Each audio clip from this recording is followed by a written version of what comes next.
Hello everyone. आज हम आपकी 6 क्लास की हिंदी की जो न्यू एनसीईआरटी की बुक आई है मल्हार, उसका चैप्टर नंबर 5 करेंगे। इस चैप्टर का नाम है रहीम के दोहे। तो ये रहीम कौन थे, इनके बारे में हम पढ़ेंगे। तो ये अकबर के 9 रत्न में से एक थे और ये क्या थे, कवि थे जिन्होंने दोहे लिखे हैं। इनकी जो रचनाएं थी किसके रूप में थी, दोहे के रूप में थी। और इनकी रचनाएं आजकल भी बहुत प्रचलित है हमारे आम समाज में। तो चलिए इनकी रचनाएं के देखते हैं। तो ये कितने हैं, ये है पूरे 7 दोहे जिन्हें हम एक एक करके पढ़ेंगे। इनकी प्रसंग सहित व्याख्या भी देखेंगे। तो पहला हम शुरू करते हैं।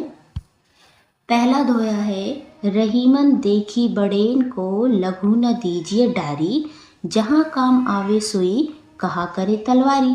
अब देखिए डारी का मतलब क्या होता है, डारी का मतलब होता है त्यागना, और तलवारी का मतलब होता है तलवार, और लघु होता है छोटा। तो देखो इसमें क्या कह रहे हैं, इसमें रहीमन यानी रहीमन उन्होंने अपने नाम को लिखा है रहीम जी। इसमें वो कह रहे हैं कि जो बड़ी चीज़ें होती हैं, अब चाहे बड़ी कुछ भी हो, कोई इंसान बड़ा हो या कोई चीज़ बड़ी हो, तो उस बड़ी चीज़ के लालच में हमें छोटी चीज़ का अपमान या उसे फेंकना नहीं चाहिए, बल्कि जहाँ पे काम छोटी चीज़ का होता है वहाँ छोटी ही चीज़ काम आएगी, बड़ी चीज़ नहीं आएगी। अब जैसे इसके लिए उन्होंने लिखा है कि जहाँ काम आवे सुई कहा करे तलवारी, यानी कि जो काम सुई कर सकती है वो तलवार नहीं कर सकती। अब सुई क्या होती है, सुई होती है जिससे हम कपड़ा सिलते हैं। तो क्या तलवार से कपड़ा सिल सकते हैं, वो तो और फट जाएगा। तलवार तो कुछ काटने के काम आती है।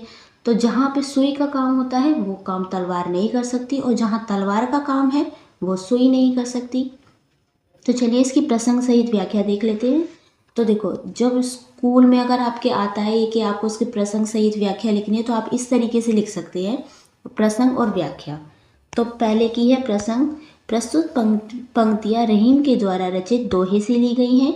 इस दोहे में रहीम जी हमें सिखाते हैं कि हमें छोटे और बड़े साधनों, लोगों या चीज़ों के बीच भेदभाव नहीं करना चाहिए। सबका अपना अपना महत्व होता है। तो क्या कह रहे हैं, वो कह रहे हैं कि चाहे कोई चीज़ छोटी हो, चाहे कोई चीज़ बड़ी या बहुत बड़ी हो, हमें उसके अंदर अंतर या उसके बीच में भेदभाव नहीं करना चाहिए। दोनों का अपना अपना महत्व होता है, दोनों अपनी अपनी जगह पे काम आती हैं। अब इसकी व्याख्या में देखो क्या कह रहे हैं। कवि रहीम जी के अनुसार हमें किसी भी छोटी या बड़ी चीज़ का तिरस्कार नहीं करना चाहिए। ना कोई बड़ा है ना कोई ही छोटा, सबके अपने अपने काम हैं, सबकी अपनी अपनी उपयोगिता और महत्ता होती है।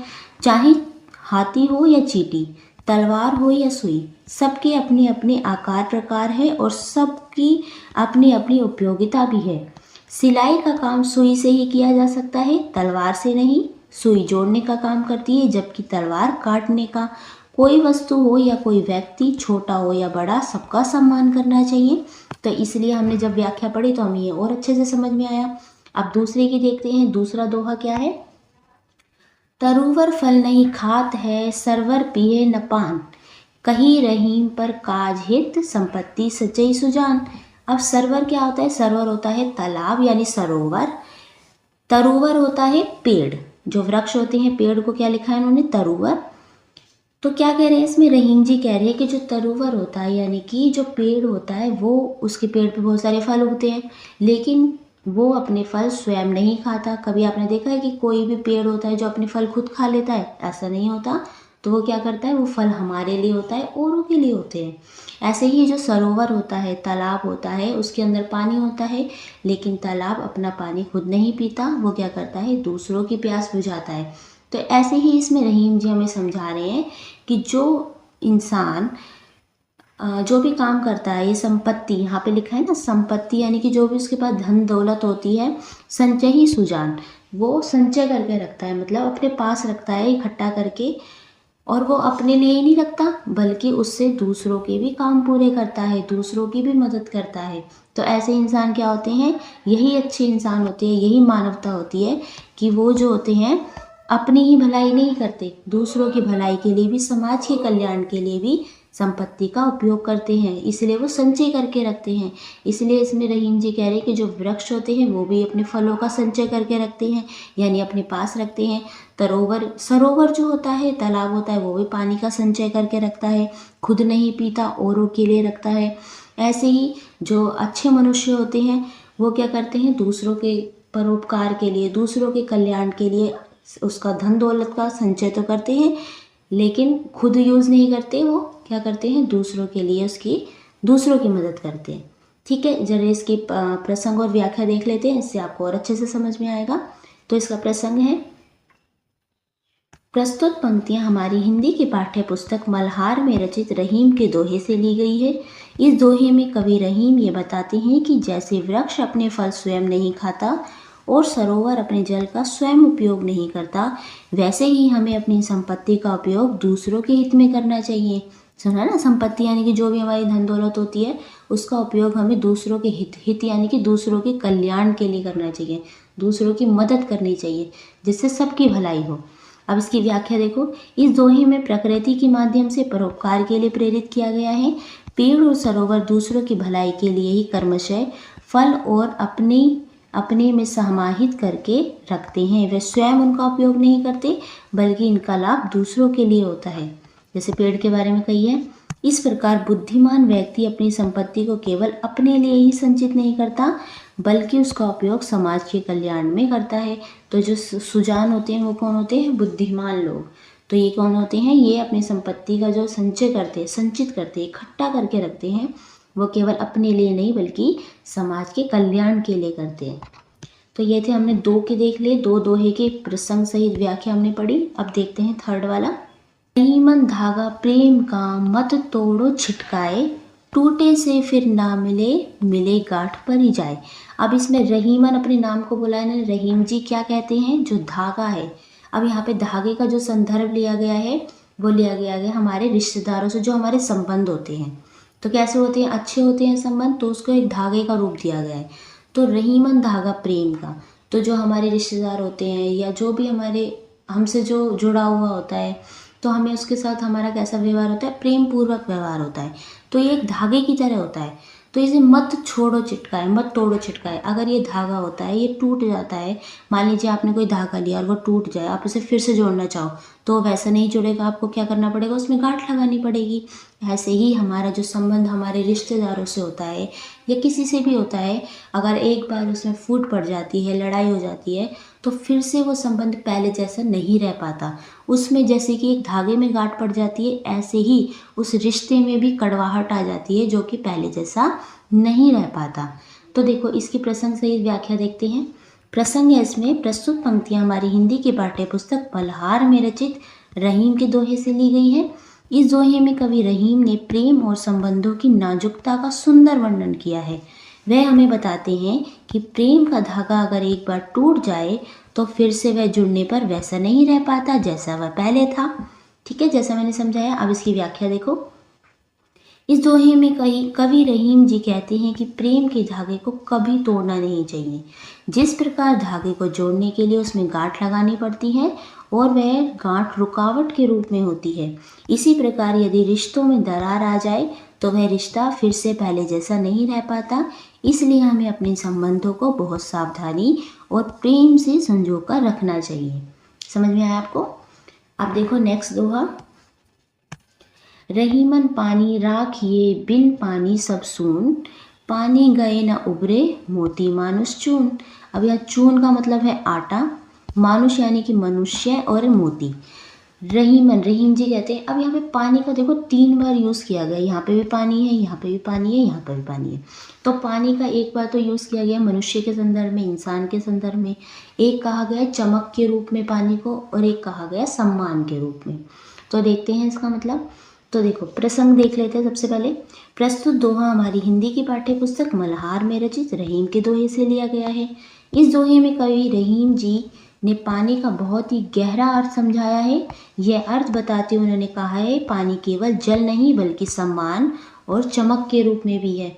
तो कैसे उन्होंने यूज़ करा है, तो देखो, तो उन्होंने कहा रहीमन पानी राखिए, यानी कि हमें अपने व्यवहार में हमें अपने प्रति सम्मान रखना चाहिए। तो अगर हम अपने प्रति सम्मान नहीं रखेंगे तो कोई भी हमारी इज्जत नहीं करेगा, है ना। ऐसे ही जो मोती होता है, मोती में पानी का यूज़ किया गया चमक। तो मोती में अगर चमक नहीं होगी तो भी उसे कोई नहीं लेगा, उसका क्या होगा, उसका मूल्य ख़त्म हो जाएगा, उसको कोई नहीं खरीदेगा। तो मोती में चमक होना भी बहुत ज़रूरी है। ऐसे ही चून यानी आटा। आटे में अगर आप पानी नहीं डालेंगे तो वो आटा बनेगा ही नहीं, वो तो एक तरीके से सूखा सूखा सा रहेगा, यूज़ नहीं हो पाएगा। इसलिए पानी का अलग अलग यूज़ उन्होंने बताया है, अलग अलग संदर्भ में बताया है। तो एक बार इसकी व्याख्या देख लेते हैं जिससे आपको और अच्छे से समझ में आएगा। इस दोहे में रहीम जी ने पानी को, यहाँ पानी आएगा, 3 अर्थों में प्रयोग किया है।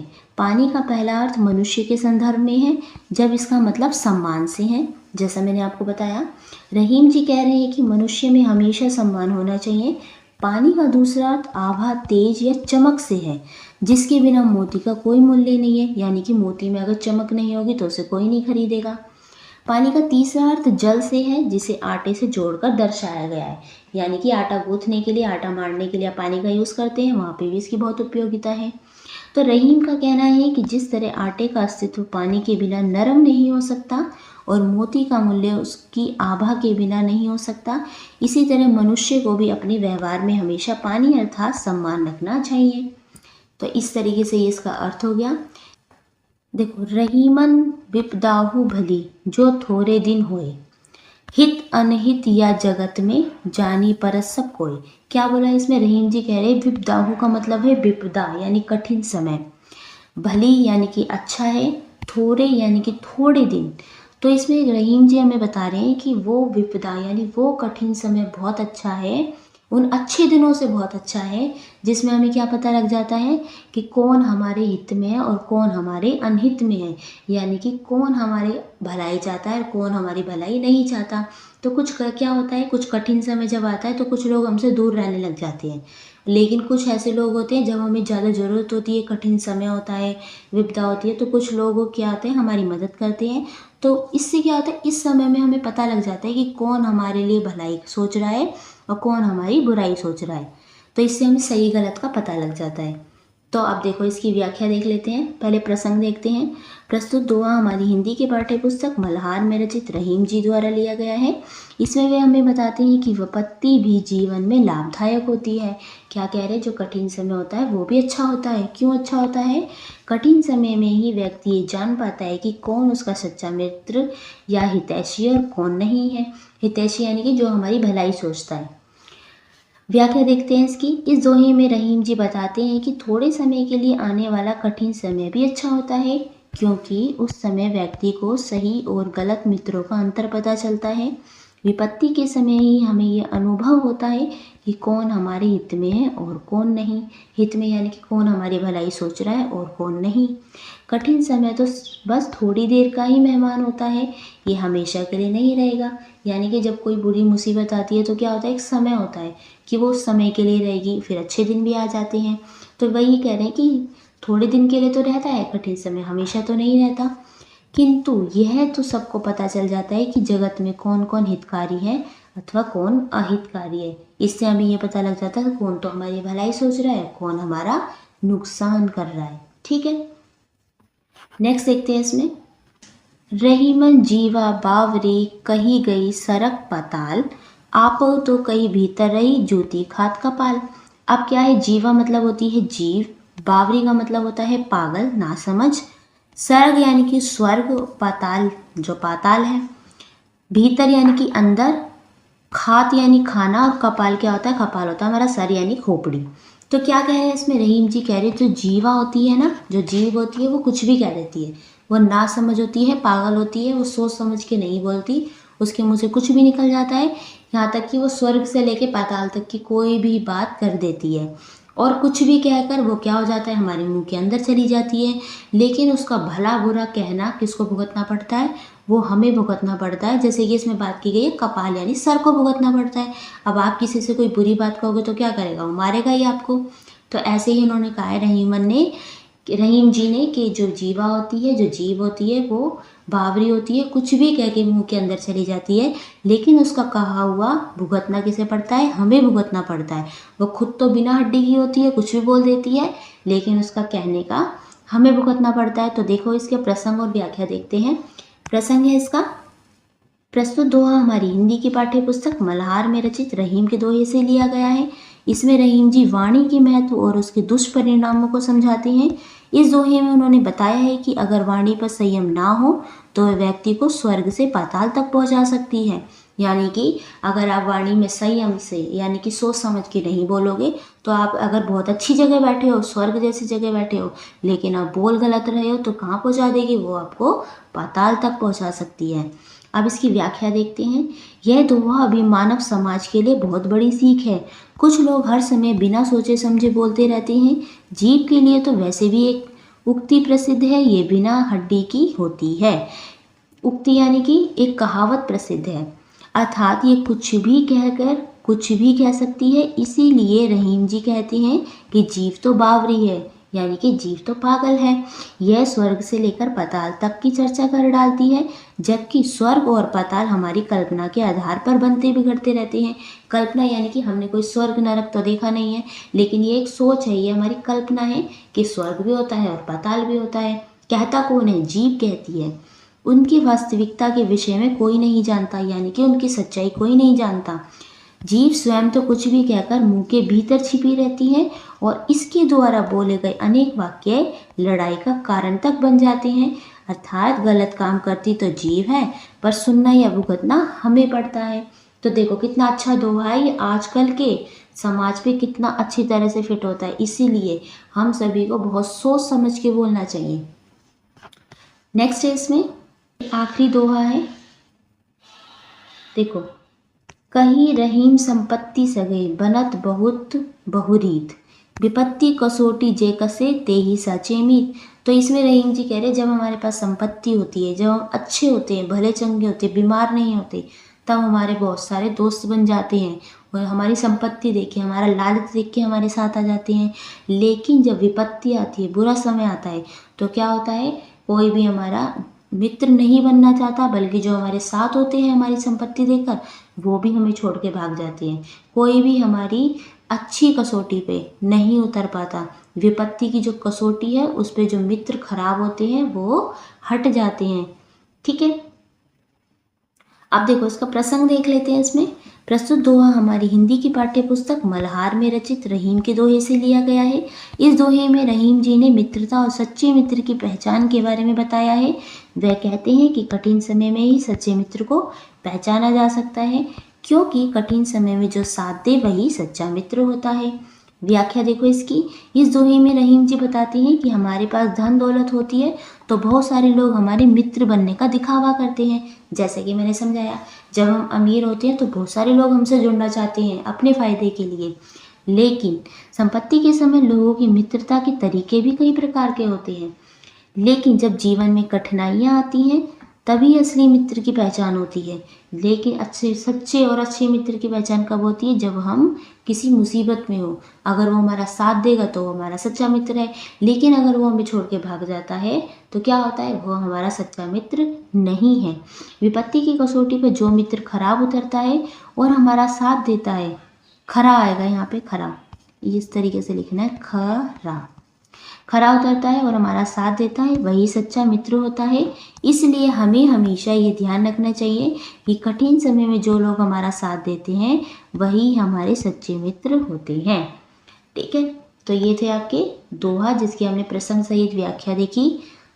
ये ऐसे ही बिल्कुल एज इट इज़ एग्जाम में पूछ ली जाती है। एक दोहा देंगे और आपसे कहेंगे इसकी प्रसंग सहित व्याख्या करिए, तो आपको ऐसे लिखना पड़ेगा।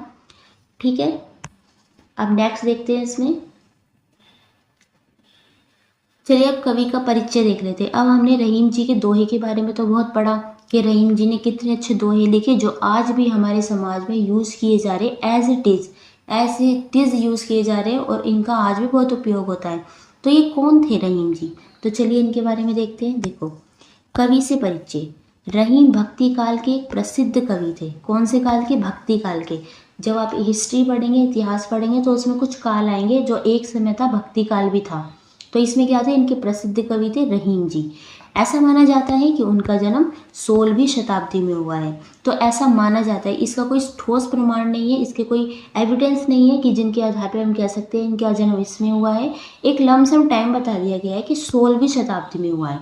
ठीक है, उन्होंने नीति, भक्ति और प्रेम संबंधी रचनाएं की हैं। उन्होंने अवधी और ब्रज भाषा दोनों में कविताएं लिखी है। कौन सी भाषा में? आपको ये पता होना चाहिए कि उन्होंने कौन सी भाषाओं में कविताएं लिखी हैं।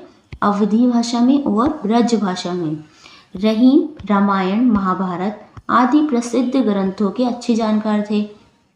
तो सीधा सीधा पूछ लिया जाता है, क्योंकि रहीम जी तो एक मुस्लिम थे, लेकिन मुस्लिम होने के बावजूद भी उन्होंने रामायण और महाभारत को बहुत अच्छे से पढ़ा और उसकी व्याख्या करी। वो उनके कह रहे हैं ना अच्छे जानकार थे, उन्हें बहुत अच्छे से पता थी कि रामायण में क्या है, महाभारत में क्या है। उनकी मृत्यु 17वीं शताब्दी में हुई थी। आज भी आम जनजीवन में उनके दोहे बहुत लोकप्रिय हैं। जैसे कि मैंने बताया कि आम जो जीवन है, जो आज भी समाज में जो बोले जाते हैं, उनके दोहे बहुत लोकप्रिय है, बहुत यूज़ किए जाते हैं। तो इनका पूरा नाम क्या था? तो इनका पूरा नाम था, जैसे कि हमने दोहे पढ़े ना, इसके नीचे लिखा है अब्दुल रहीम खान खाना। तो ये थे जो अकबर थे, उनके 9 रत्नों में से एक थे। अकबर के 9 रत्न थे, उनमें से एक थे कौन? कवि थे, और इनका नाम था अब्दुल रहीम खान खाना। इनकी और भी बहुत सारी रचनाएं हैं जो आप पढ़ सकते हैं। मेरी समझ से इसमें क प्रश्न है, नीचे दिए गए प्रश्नों का सबसे सही सटीक उत्तर कौन सा है, उसके सामने तारा या स्टार बनाइए। इसमें पहला प्रश्न है, रहीमन जीवा बावरी कही गई सर्ग पाताल, अपहु तो कहीं भीतर रही जूती खात कपाल। दोहे का भाव बताना है आपको क्या है। तो इसमें फर्स्ट ऑप्शन है, सोच समझकर बोलना चाहिए, मधुर वाणी में बोलना चाहिए, धीरे धीरे बोलना चाहिए, या सदा सच बोलना चाहिए। तो इसका आंसर हो जाएगा फर्स्ट वाला, सोच समझकर बोलना चाहिए। इसके आगे स्टार बनाना है आपको, जो आंसर है। नेक्स्ट है इसमें सेकंड, रहीमन देखी बड़ेन को लघु न दीजिए डारी, जहां काम आवे सोई कहाँ करे तलवारी। इस दोहे का भाव क्या है? तो इसमें ऑप्शन है, फर्स्ट है, तलवार सुई से बड़ी होती है, सुई का काम तलवार नहीं कर सकती, तलवार का महत्व सुई से ज्यादा है, या लास्ट में है, हर छोटी बड़ी चीज का अपना महत्व होता है। तो इसका आंसर हो जाएगा 4 वाला, कि हर छोटी बड़ी चीज का अपना महत्व होता है। तो इसके आगे आपको स्टार बनाना है। अब इसमें ख प्रश्न है, आप अपने मित्रों के साथ चर्चा कीजिए और कारण बताइए कि आपने यही उत्तर क्यों चुने। तो आपको बताना है कि आपने यही आंसर्स क्यों चुने हैं। तो देखो, इसमें फर्स्ट का मैंने आंसर लिखा है, हम अपने व्यवहार से ही किसी को अपना या पराया बना सकते हैं। जीव स्वर्ग से लेकर पाताल तक की सही गलत बातें करके मुंह के अंदर चली जाती है, और हमें अपने संबंधों को गंवाकर उसका खामियाजा भुगतना पड़ता है। अतः पहले प्रश्न के उत्तर स्वरूप हमने सोच समझकर बोलना चाहिए को ही चुना है, इसलिए हमने ये आंसर चुना है। ठीक है, अब इसमें सेकंड है, देखो, प्रश्न का उत्तर हमने हर छोटी बड़ी चीज का अपना महत्व होता है को चुना है, क्योंकि आकार या धन से कोई छोटा बड़ा नहीं होता। समय या आवश्यकता के अनुसार सभी को अपना अपना महत्व होता है। सुई और तलवार का वस्तुतः अपना अलग अलग महत्व है। जैसे कि अभी हमने दोहे में पढ़ा था, ये कैसे सुई और तलवार का अपना अलग अलग महत्व है। सुई का काम तलवार नहीं कर सकती और तलवार का काम सुई नहीं कर सकती, इसलिए जो काम जिसको साजता है उसको वही करना चाहिए। ठीक है, इसलिए हमने ये आंसर चुने। अब है मिलकर करें मिलान। पाठ में से कुछ दोहे स्तंभ 1 में दिए गए हैं और उनके भाव स्तंभ 2 में दिए गए हैं। अपने समूह में इन पर चर्चा कीजिए और रेखा खींचकर सही भाव से मिलान कीजिए। अब देखो, एक है स्तंभ 1 और एक है स्तंभ 2। आपको इसमें क्या करना है, मिलान करना है जो जिससे मैच होगा। अब इसमें पहला है, रहीमन धागा प्रेम का मत तोड़ो छिटकाए, टूटे से फिर ना मिले मिले गांठ परी जाए। इसका आंसर हो जाएगा आपका थर्ड वाला, प्रेम या रिश्तों को सहेज कर रखना चाहिए। तो आपको इनका भावार्थ बताना है, अर्थ बताना है कि इस दोहे का क्या अर्थ होगा। अब इसमें दूसरा है, कही रहीमन संपत्ति सगे बनत बहुत बहुरीत, विपत्ति कसोटी जे कसे ते ही साचे मी। इसका आंसर हो जाएगा आपका सेकंड वाला। क्या होगा इसका भावार्थ, सच्चे मित्र विपत्ति या विपदा में कभी भी साथ रहते हैं। मतलब जो सच्चे दोस्त होते हैं, विपदा या विपत्ति का मतलब होता है कोई भी मुसीबत या संकट हो तो हमारा साथ छोड़ के नहीं भागते, क्या करते हैं, हमारे साथ ही रहते हैं। थर्ड है इसमें, तरुवर फल नहीं खात है सरवर पिए न पान, कही रहीमन पर काज हित संपत्ति सचई सुजान। इसका आंसर हो जाएगा थर्ड वाला, के सज्जन परहित के लिए ही संपत्ति संचित करते हैं। परहित यानी कि दूसरों के हितों के लिए, जिसमें दूसरों का फायदा हो। तो जो अच्छे लोग होते हैं वो क्या करते हैं, केवल लोभी नहीं होते कि वो अपने लिए ही धन इकट्ठा करते हैं, बल्कि जिससे दूसरों के लिए भी भला हो सकता है, जिससे दूसरों की मदद हो सकती है, क्या करते हैं, उनके लिए धन यानी कि पैसा जो भी है इकट्ठा करते हैं। अब है इसमें पंक्तियों पर चर्चा। देखो, नीचे दिए गए दोहों पर समूह में चर्चा कीजिए और उनके अर्थ या भावार्थ अपनी लेखन पुस्तिका में लिखिए।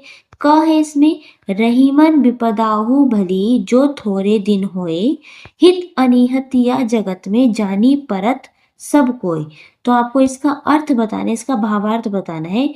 ख है इसमें, रहीमन जीवा बावरी कही गई सरक पताल, आपहु तो कहीं भीतर रही जूती खात कपाल। तो इन दोनों का आपको भावार्थ बताना है। तो इसका आंसर हो जाएगा, देखो इसमें क का आंसर है, यह दोहा जीवन की कटु सच्चाई पर आधारित है। कटु सच्चाई क्या होती है, जो हमें सुनने में कड़वी लगती हो, उस सच्चाई पर आधारित है। कवि ने जीवन के यथार्थ का बहुत बारीकी से अध्ययन करके यह सत्य लिखा है, यदि थोड़े समय के लिए विपदा या दुख या मुसीबत आकर जल्दी समाप्त हो जाती है तो वह अच्छी है। यानी कि अगर कम समय के लिए हमारे ऊपर कोई संकट आता है, कोई दुख आता है, तो ये बहुत अच्छी बात है। क्यों? कभी लंबे समय तक रहने वाली कठिनाई या मुसीबत को भला नहीं कह सकते, क्योंकि छोटे से समय के लिए आने वाली मुसीबत ही हमें बहुत कुछ बता देती है। दिखावा करने वाले लोग उसी मुसीबत में क्या करते हैं, हमसे किनारा कर लेते हैं। यानी कि जब हम पे मुसीबत आती है, तो जो लोग मुसीबत आने से पहले जो हमारे साथ अच्छा-अच्छा बिहेवियर कर रहे होते हैं, अच्छा-अच्छा व्यवहार कर रहे होते हैं, क्या होता है, जब हम संकट में होते हैं तो वो क्या करते हैं, हमें छोड़कर चले जाते हैं। केवल सच्चे रिश्ते निभाने वाले लोग ही दुख में भी हमारे साथ खड़े रहते हैं। तो इसका आंसर हो जाएगा ये। अब ख का देख लेते हैं, ख का आंसर, यह दोहा भी मानव समाज के लिए बहुत बड़ी सीख है। कुछ लोग हर समय बिना सोचे समझे बोलते रहते हैं। जीव के लिए तो वो वैसे भी एक उक्ति प्रसिद्ध है, यह बिना हड्डी की होती है, अर्थात यह कभी भी कुछ भी कह सकती है। जो हमारी जीभ होती है, जो हमारी टंग होती है, क्या होता है, उसमें कोई हड्डी नहीं होती और वो कुछ भी बोल सकती है। इसलिए इसमें कवि क्या कहते हैं, इसलिए रहीम जी कहते हैं कि जीव तो बावरी है। बावरी अर्थात जिसको कोई अकल नहीं है, मूर्ख है। यह स्वर्ग से लेकर पाताल तक की चर्चा कर डालती है। मतलब कि कुछ भी बोल सकती है, जो है वो भी बोल सकती है और जो नहीं है उसके बारे में भी बोल सकती है। जबकि स्वर्ग और पाताल हमारी कल्पना के आधार पर बनते बिगड़ते रहते हैं। कल्पना यानी कि हम जो इमेजिन करते हैं, उनकी वास्तविकता के विषय में कोई नहीं जानता। अब क्या होता है, जो स्वर्ग है, पाताल है, हमने उसके बारे में सुना है और हम कहते हैं, लेकिन वो सच में है या नहीं उसके तो हम नहीं जानते हैं। जीव स्वयं तो कुछ भी कहकर मुंह के भीतर छिपी रहती है और इसके द्वारा बोले गए अनेक वाक्य लड़ाई का कारण तक बन जाते हैं। अर्थात गलत काम करती तो जीव है, पर सुनना या भुगतना हमें पड़ता है। इसमें रहीम जी कह रहे हैं कि जो जीव होती है वो कुछ भी कह देती है, किसी से भी जो नहीं कहना होता है वो भी कह देती है। तो इसमें कहते हैं कि जो जीव है वो तो कहकर हमारे मुंह के अंदर छिप जाती है, लेकिन उसके द्वारा किए गए गलत काम या कही गई गलत बातें, उसका भुगतना किसे पड़ता है, उसे भुगतना हमें पड़ता है, उसके शरीर को भुगतना पड़ता है, लेकिन जीव तो मुंह के अंदर छिपी रहती है। ठीक है, इसका आंसर ये हो जाएगा। अब नेक्स्ट है सोच विचार के लिए। दोहों को एक बार फिर से पढ़िए और निम्नलिखित के बारे में पता लगाकर अपनी लेखन पुस्तिका में लिखिए। अब फर्स्ट दोहा है इसमें, रहीमन धागा प्रेम का मत तोड़ो छिटकाए, टूटे से फिर ना मिले, मिले तो गांठ परी जाए। तो इसमें देखो रहीम जी कह रहे हैं, क इसमें बोला है, इस दोहे में मिले के स्थान पर जुड़े और छिटकाए के स्थान पर चटकाए शब्द का प्रयोग भी लोक में प्रचलित है। लोग यानी कि जो आसपास के जो लोग होते हैं, आसपास के जो रहने वाले गांव वाले होते हैं, जिनमें एक भाषा बोली जाती है, उसमें प्रसिद्ध है। रहीमन धागा प्रेम का मत तोड़ो चटकाए, टूटे से फिर ना जुड़े, जुड़े तो गांठ पर जाए। इसी प्रकार दोहे में डारी के स्थान पर डार, तलवारी के स्थान पर तरवार और चौथे दोहे में मानुष के स्थान पर मानस का उपयोग भी प्रचलित है। ऐसा क्यों होता है? क्यों होता है कि हम कुछ शब्द बदल देते हैं? जैसे कि इन्होंने बोला कि तलवारी के स्थान पर उन्होंने किसका यूज करा है, तरवार का। ठीक है, तो हम क्यों करते हैं ऐसा? तो देखो इसमें क है, इसमें इस प्रकार के बदलाव शब्द परिवर्तन के कारण हो सकते हैं। तो ये बदलाव, ये चेंज क्यों होते हैं? क्योंकि इसमें शब्द यानी कि जो भी शब्द वर्ड हमने लिखा है उसमें परिवर्तन यानी वो चेंज हो जाते हैं। जहाँ समय के साथ साथ कई शब्दों का उच्चारण परिवर्तित हो जाता है, वहीं कोई जानबूझकर भी अपनी रचना में इन शब्दों को थोड़ा बदल देता है। हालांकि शब्दों के मूल अर्थ में कोई बदलाव नहीं होता। तो इसमें रहीम जी कह रहे हैं कि तलवार की जगह उन्होंने किसका यूज करा है? तरवारी। ठीक है, इस शब्द का यूज करा है। तो वो क्यों करा है? तो कह रहे हैं कि कभी कभी जो कहानी को, अपनी रचना को अच्छा बनाने के लिए वो ऐसा कर देते हैं, या कभी कभी क्या होता है उसका उच्चारण जो बोलते हैं हम, उसका उच्चारण अलग हो जाता है। जैसे कि पहले कमेंट बोलते थे, अब कोई कोई इसको कमेंट भी बोलते हैं। तो क्या, लेकिन मीनिंग तो वही है ना, लेकिन क्या होता है इसका उच्चारण में थोड़ा चेंज हो जाता है। ऐसे ही इसमें खां आंसर क्या पूछा है? इस दोहे में प्रेम उदाहरण के धागे का प्रयोग ही क्यों किया गया है? क्या आप धागे के स्थान पर कोई अन्य उदाहरण सुझा सकते हैं? अपने सुझाव का कारण भी बताइए। अब देखो हमने इसमें पढ़ा ना, रहीमन धागा प्रेम का, मत तोड़ो छिटकर, टूटे तो फिर ना मिले, मिले तो गांठ पड़ी जाए। तो इसकी जगह और कौन सा, धागे की जगह किस चीज का यूज कर सकते हैं? तो खा का मैंने आंसर लिखा है, इस दोहे में प्रेम के उदाहरण में धागे का प्रयोग इसलिए किया गया है कि धागा प्रेम दर्शाने का एक उपयुक्त माध्यम है। जिस प्रकार धागे को जोड़ने के लिए उसमें गांठ लगाना आवश्यक है और धागा रुकावट के रूप में होती है, जो गांठ होती है वो रुकावट के रूप में होती है। अब आप एक सिंगल धागा लीजिए, उसमें कहीं गांठ नहीं है, तो क्या होता है वो कितना स्मूथ होता है, एकदम सीधा होता है। लेकिन अगर वो कहीं से टूट जाए या उसमें गांठ पड़ जाए, तो क्या होता है वो गांठ ठीक नहीं होती है, वो ऐसी रहती है। और वो गांठ कैसी होती है? एक रुकावट के रूप में प्रयोग होती है। कुछ विद्वान इसका विरोध भी करते हैं। उनका मानना है कि रिश्ते तो निभाने पड़ते हैं, जीवन में मनमुटाव तो चलता ही रहता है, यानी कि थोड़ी बहुत नोक-झोंक या लड़ाई झगड़ा चलता ही रहता है, लेकिन हमें रिश्ता नहीं तोड़ना चाहिए, रिश्ते को निभाना चाहिए। हाँ, हम धागे के स्थान पर मोती का प्रयोग भी कर सकते हैं। अब इसमें कवि ने पूछा था ना कि हम धागे के स्थान पे क्या किसी और का चीज का प्रयोग कर सकते हैं? तो मैंने लिखा है हाँ, हम धागे के स्थान पर मोती का भी प्रयोग कर सकते हैं। क्यों? तो देखो, सच्चा मोती कीमती होता है, उस पर यदि जोर से प्रहार किया जाए तो उसकी चमक को नुकसान पहुंचता है।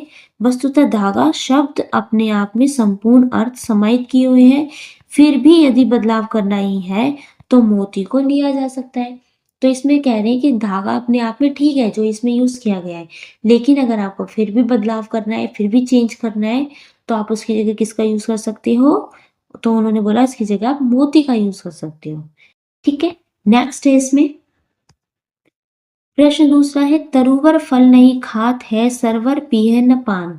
क्या होते हैं? जो तरुवर होते हैं, तरु यानी कि जो पेड़ होते हैं वो अपने फल खुद नहीं खाते हैं, और सरोवर पिए, सरोवर होता है तालाब, और जो तालाब होता है वो भी अपना पानी खुद नहीं पीता है। कहीं रही मन पर काज हित संपत्ति संचयी सुजान। तो ये क्या होते हैं? ये ऐसी चीजें हैं जैसे कि पेड़ हो गया या तालाब हो गया, ये अपनी चीज खुद यूज नहीं करते बल्कि दूसरों को दे देते हैं। तो ऐसे ही रहीम जी क्या कहते हैं, जो संपत्ति होती है वो हम संचय तो करके रखते हैं, इकट्ठी करके रखते हैं, किसके लिए? अपने लिए या अपने बच्चों के लिए। लेकिन क्या होना चाहिए? संपत्ति ऐसी होनी चाहिए जो सिर्फ हमारे ही काम ना आए बल्कि हमारे पूरे समाज के काम आए, तभी वो अच्छी संपत्ति है। तो क्या है, इस दोहे में प्रकृति के माध्यम से मनुष्य के किस मानवीय गुण की बात की गई है? प्रकृति से हम और क्या क्या सीख सकते हैं? इसका आंसर आपको बताना है। तो सेकंड का आंसर है, इस दोहे में प्रकृति के माध्यम से परोपकार के लिए प्रेरित किया गया है। पेड़ और सरोवर दूसरों की भलाई के लिए कर्मशः फल और अपनी अपने में समाहित करके रखते हैं। क्या होता है? जो फल और पानी होता है वो अपने में क्या करते हैं? समाहित यानी संजो के रखते हैं। कौन? पेड़ और सरोवर। सरोवर यानी कि तालाब। वह स्वयं का उपयोग नहीं करते, प्रकृति हमें देने की भावना सिखाती है। तो वो खुद तो अपनी चीजों का उपयोग नहीं करते। कोई पेड़ होता है जो अपने फल खाते देखा है? नहीं ना। तो वो किसको देता है? वो पेड़ हमें दे देता है फल। तो ऐसे ही हम प्रकृति से, अपने एनवायरनमेंट से सीख सकते हैं कि कैसे हमें पूरी मेहनत करके सिर्फ अपने लिए नहीं करनी, जो हमारे सामने है, जो हमारे पास रहता है, उसके लिए करनी है। हमें भी प्रकृति की भांति ही प्यार, सम्मान और आशीर्वाद देने की भावना को बढ़ावा देना चाहिए। प्रकृति हमें मुसीबतों को सामना करने तथा धैर्यवान बनने की शिक्षा देती है। प्रकृति से ही हम हर परिस्थिति में ढलना सीखना चाहिए। तो जो प्रकृति होती है वो क्या करती है, हर समय हर स्थिति में ढलना सिखाती है हमें। पवन यानी कि हवा हमें निरंतर चलते रहने अर्थात सतत प्रयास करने की शिक्षा मिलती है। तो जो हवा होती है वो कभी नहीं रुकती है, वो चाहे धीरे चले चाहे तेज चले, वो हमेशा चलती रहती है।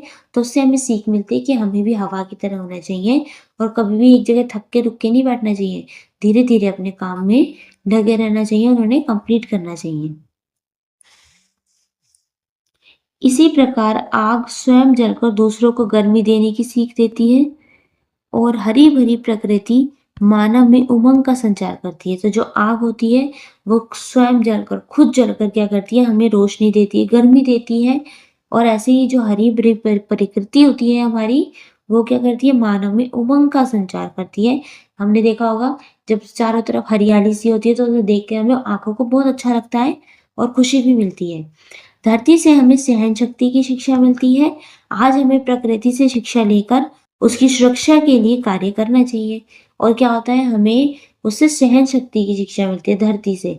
कैसे कि वो क्या कहते हैं, एक बीज को कैसे अपने अंदर समा के रखती है और कैसे उस पेड़ को बड़ा करती है और हमें खाने के लिए फल देती है, तो हमें अनाज मिलता है इससे। तो ऐसे ही हमें ये ध्यान रखना चाहिए, उसकी सुरक्षा के लिए कार्य भी करना चाहिए। है शब्दों की बात। हमने शब्दों के नए नए रूप जाने और समझे, अब कुछ करके देखें। शब्द संपदा कविता में आए कुछ शब्द नीचे दिए गए हैं। इन शब्दों को अपनी मातृभाषा में क्या कहते हैं लिखिए। मातृभाषा यानी कि जो हमारी मदर टंग होती है, जो हम घर पे बोलते हैं या अपने पड़ोस में बोलते हैं, उस टंग में क्या बोलना चाहिए। तो देखो, कविता में आए कुछ शब्द नीचे दिए गए हैं। तो कविता में आए ये है वो शब्द और मातृभाषा के समानार्थक शब्द, और जो अपनी मातृभाषा में बोले जाते हैं वो यहाँ लिखना है। तो जैसे फर्स्ट है इसमें तरवर। तरुवर का क्या अर्थ होता है, इसका पर्यायवाची होता है तरु, वृक्ष और पेड़। तो इसको पेड़ भी कहते हैं, वृक्ष कहते हैं, और क्या होता है, ये तरु होता है। सेकंड है विपत्ति। इसका मतलब होता है विपत्ति, मुसीबत या संकट। तो विपत्ति का क्या अर्थ होता है, कोई भी प्रॉब्लम जो हम पे आती है वो मुसीबत या संकट भी कहते हैं इसे। छिटकाए का अर्थ होता है छिटकना या बिखरना। सुजान। सुजान का मतलब होता है चतुर, सयाना और समझदार। जो व्यक्ति इंटेलिजेंट है, चतुर है, समझदार है, उसे क्या कहते हैं, सुजान। फिर है सरवर। सरवर का अर्थ होता है सरोवर या तालाब। सांचे। सांचे का अर्थ होता है जो सच्चा है और सही है। कपाल। कपाल का क्या अर्थ होता है, इसका अर्थ होता है खोपड़ी या मस्तिष्क। ठीक है। अब है इसमें नेक्स्ट, शब्द एक अर्थ अनेक। अब एक क्या होता है, एक शब्द होता है जो देखने में सुनने में एक जैसा लगता है, लेकिन जो उसका मीनिंग निकलता है वो अलग अलग होता है। तो चलिए इसमें देखते हैं किसका मीनिंग की बात की गई है। रहीमन पानी राखिए, बिन पानी सब सून। तो क्या है, रहीमन पानी रखिए और बिना पानी के सब क्या हो जाता है, सूना हो जाता है। पानी गए न उबरे, मोती मानुष शून।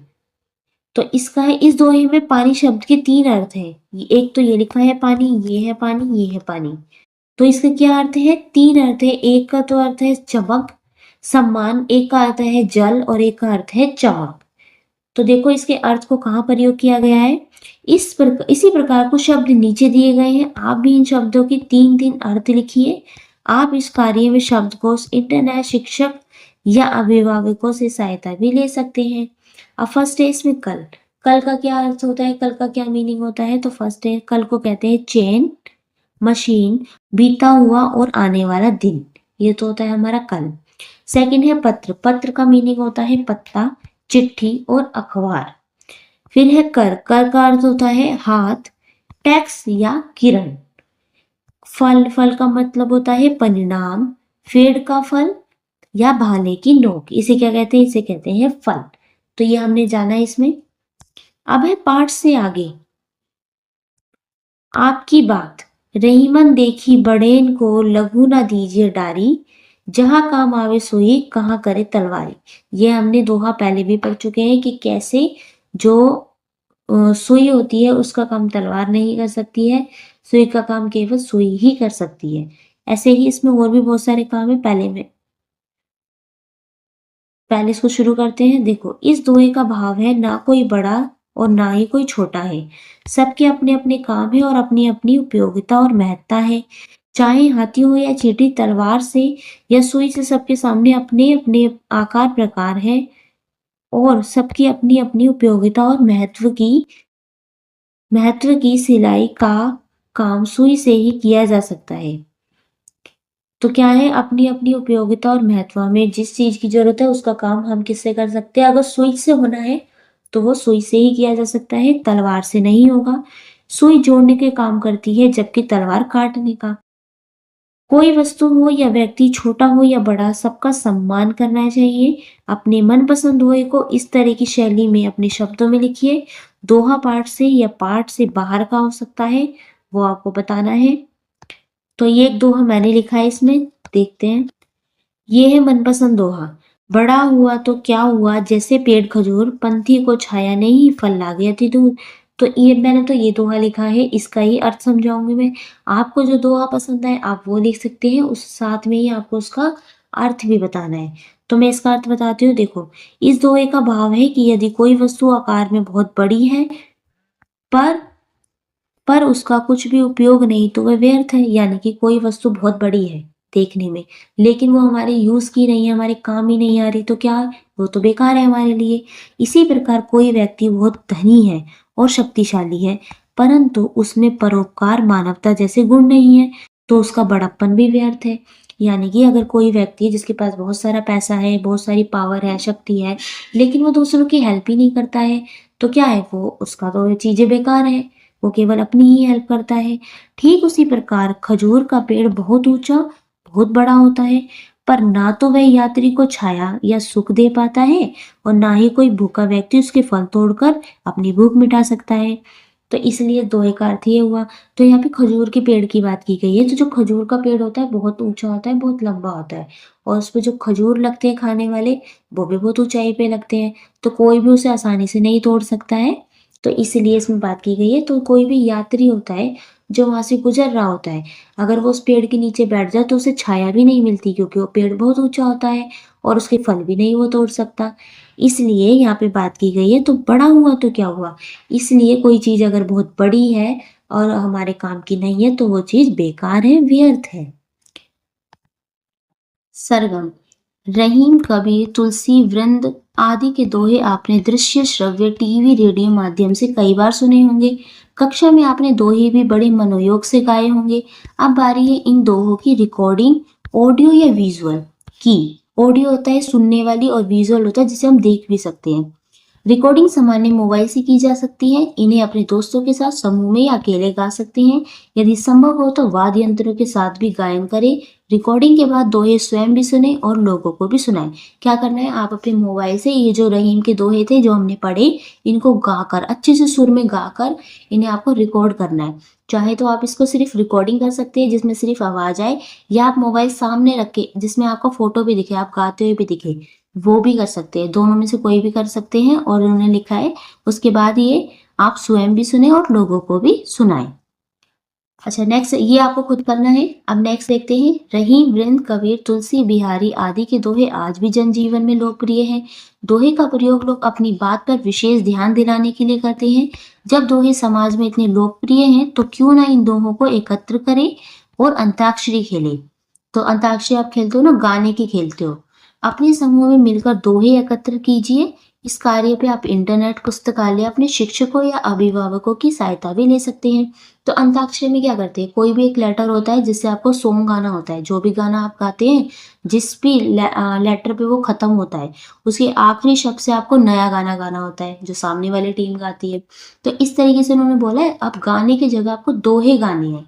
तो दोहे तो बहुत सारे हैं, तो आपको उन्हें एकत्र करना है, इकट्ठे करके रखना है। इसमें आप कहाँ से ले सकते हैं, इंटरनेट से ढूंढ सकते हैं, अपनी पुस्तकालय यानी लाइब्रेरी से ढूंढ सकते हैं, अपने टीचर्स की हेल्प ले सकते हैं, या अपने अभिभावकों, जो भी आपके घर में बड़ा है, उनसे मदद ले सकते हैं और दोहे इकट्ठे कर सकते हैं।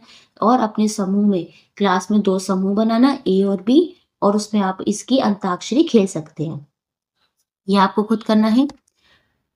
नेक्स्ट देखो इसमें क्या है, आज की पहेली। अब पहेली पूछी हुई है, इसमें फर्स्ट है, 2 अक्षर का मेरा नाम, आता हूँ खाने के काम। उल्टा होकर नाच दिखाऊं, मैं क्यों अपना नाम बताऊं। तो ये क्या है, ये है चना। दूसरा इसमें, एक किले के दो ही द्वार, उनमें सैनिक लकड़ीदार, टकराए जब दीवारों से जल उठे सारा संसार। तो क्या है, ये है माचिस। तो ये इनके आंसर आप बिना पूछे अपने घर में जो भी आपके बड़े बहन भाई हैं आप उनसे इनका आंसर पूछ सकते हैं। ठीक है, देखते हैं कि वो आपका आंसर ठीक बताती हैं या नहीं। ठीक है, ये पहेली आप पूछ सकते हैं।